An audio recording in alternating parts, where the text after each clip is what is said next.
Welcome viewers, the letter they didn't want sent. When the family started feeding on each other's silence.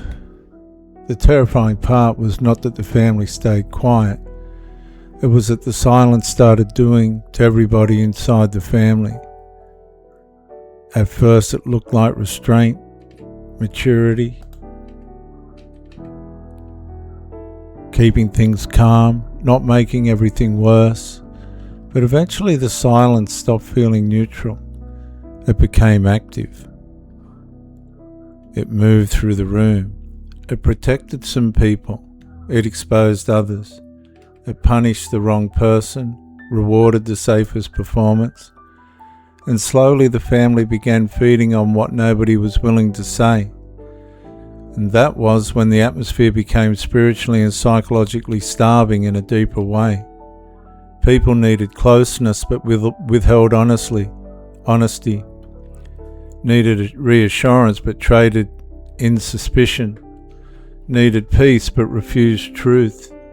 Needed love but kept rationing it through approval, distance, warmth, withdrawal and emotional access. And nobody said they were hungry. Nobody behaved like they were. Someone waited to see who would speak first. Someone withheld defense to stay safe. Someone repeated family versions because contradiction felt too costly. Someone privately agreed, then publicly disappeared when pressure entered the room. And that kind of silence does not simply hide dysfunction, it distributes it. And it teaches people how to survive by abandoning one another in small, acceptable ways. The room still looks connected. People still gather. Messages still get sent.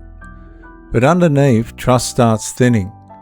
The family becomes crowded with people emotionally underfed, suspicious, adaptive, and quietly bargaining for enough belonging to get through the next encounter without being the next target.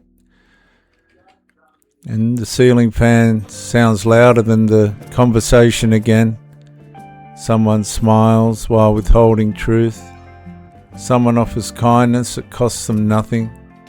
Someone watches the pressure move toward another person and says nothing because relief has arrived somewhere else. And that's the moment the betrayal becomes serial. Not one person betraying one person. Everybody learning how to betray truth just enough to remain included.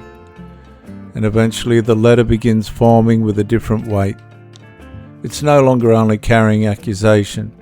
It's carrying the record of all the silences that helped the system survive. Every avoided sentence, every missing defense, every selective memory, every soft betrayal disguised as peace.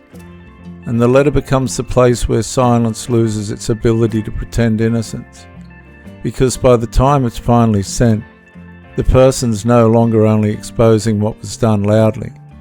They're exposing what was preserved quietly.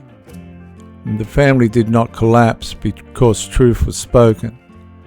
It had already collapsed underneath every silence that taught frightened people to protect belonging by abandoning one another slowly.